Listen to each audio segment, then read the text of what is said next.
ఓం శ్రీమాత్రే నమః. ఓం గురుభ్యో నమః.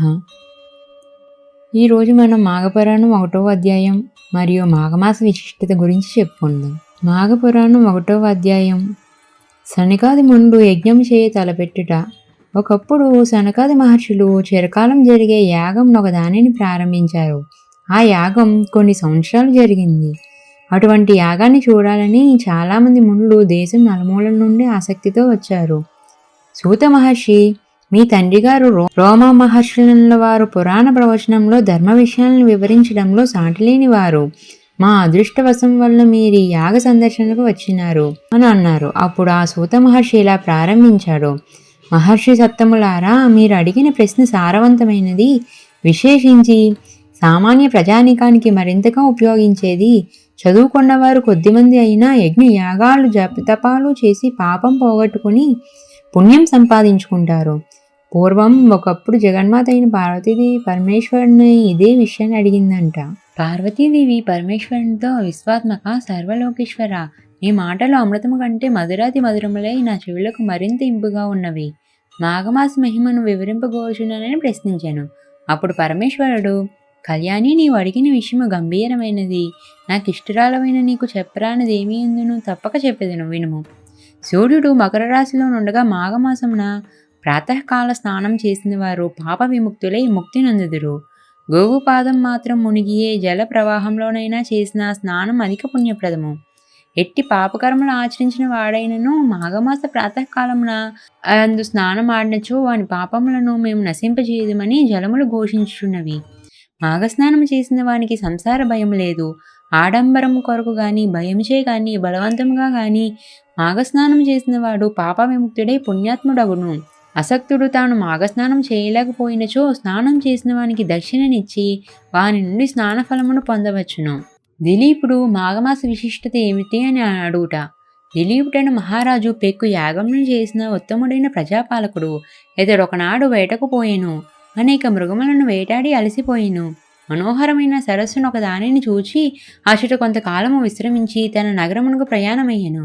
అప్పుడు వృద్ధ బ్రాహ్మణుడు ఒకడు మహారాజునకు కనిపించెను. రాజు వానికి నమస్కరించి ఆశీస్సులు నొందెను.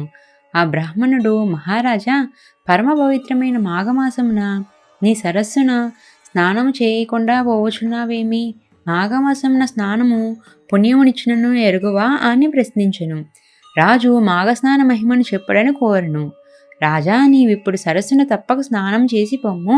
మాఘమాస స్నాన మహిమను మీ గురువగు వశిష్ఠ మహర్షి వలన తెలుసుకోమని చెప్పి తన దారిన పోయెను. దిలీపుడికి వశిష్ఠ మహర్షి వారు మాఘమాస స్నానము వివరించుట. దిలీప మహారాజు మాఘమాస స్నాన మహిమ తెలుసుకొనవలెన అని తమ వశిష్ఠ మహర్షి ఆశ్రమమునకు వెళ్ళెను.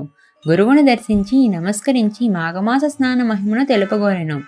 వశిష్ఠ మహర్షి దిలీపుని ఆశీర్వదించి ఇట్లనెను. నాయనా దిలీప, నీ కోరిక విశిష్టమైనది. మాఘమాసం చాలా విశిష్టత కలిగినది.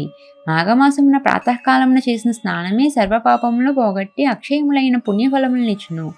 పూర్వం ఒకప్పుడు భయంకరమైన వానలు లేకపోవట, పంటలు పండకపోవట మొదలైన లక్షణములు గల కరువు వింధ్య హిమాలయ పర్వతముల మధ్యనున్న భూమిలో కలిగెను. పవిత్రము మనోహరమైన దివ్య ప్రదేశమునకు గంధర్వులు, యక్షులు, మున్నగు దేవజాతుల వారినో వచ్చుచుండిరి. అచ్చట విహరించి ఉత్సాహమును పొందుచుండిరి. ఒకనాడు గంధర్వుడొకడు భార్యా సమేతుడే ఆ ప్రదేశమునకు వచ్చెను. అతడు భృగు మహర్షికి నమస్కరించెను. అతని శరీరము మిక్కిలి సుందరమై మనోహరమై విచిత్రమై ఉండెను. వాని మగము మాత్రము పులి మొగమై ఉండెను. ఇందువలన అతడు ఎంత చక్కగానున్నో పులి మగమవును వలన విచిత్రంగా భయంకరమై ఉండును. ఈ వికారం వలన నాకు గల సుఖములు భోగములు నన్ను సంతోషపరచట్లేదు. దయించి నాకు ఈ వికార రూపము పోవను ఉపాయము చెప్పమని ప్రార్థించెను. భృగు మహర్షికి గంధర్వుని పరిస్థితికి జాలి కలిగినది. వానికి సాయపడాలని అనుకున్నాడు. ఆయన, పురాకృత కర్మము ఎవరినీ విడవదు. గత జన్మలో చేసిన పాపం వలన నీకు ఈ స్థితి కలిగినది. పాపము, దురదృష్టము, పేదరికము ఇవి మూడును జీవిని బాధించును. ఇట్టి వాణిని పోగొట్టుకుని శుభలాభం పొందువలనన్న పుణ్యనదులు యందు స్నానము, పవిత్ర క్షేత్రములందు దేవ పూజ చేసుకొని వలన ఇట్టి వాణిని పవిత్రమైన కాలమును చేసినచో సద్యఫలము కలుగును. కాలమంతియు మంచిదే. అయినా మాఘమాసం విశిష్టమైనది. ఈ నెలలో చేసిన స్నానము, పూజ, జపము, తపము జీవికి గల పాపమును పోగొట్టి శుభమును వెంటనే కలిగించును. అన్ని పుణ్య నదుల్లో స్నానాధికం చేసినచో వచ్చు ఫలితము మాఘమాసంలో నదిలో గాని, సముద్రములో గాని, కాలువలో గాని, సెలయేరులో గాని ప్రవాహమైనను స్నానం చేసినచో వచ్చు పుణ్యఫలం వేరు. అనగా మాఘస్నానమును ఏ ప్రవాహమును చేసినను సర్వతీర్థములందు చేసిన పుణ్యమునిచ్చునంత గొప్పది. ఆ పుణ్యవశమున వాని పులిముఖం పోయి వానికి సుందరమైన ముఖం వచ్చెను. గంధర్వుడును ఆశ్చర్యపడి మాఘమాస మహిమను కీర్తించును. కృతజ్ఞుడై మునికి భార్యతో పాటు నమస్కరించెను.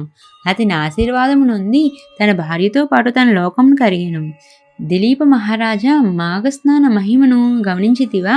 మరియు కథను చెప్పుదని వినునని వశిష్ఠుడు మరలా ఇట్లా పలికెను. ఇంతటితో మాఘపురాణం 1వ అధ్యాయం సంపూర్ణము.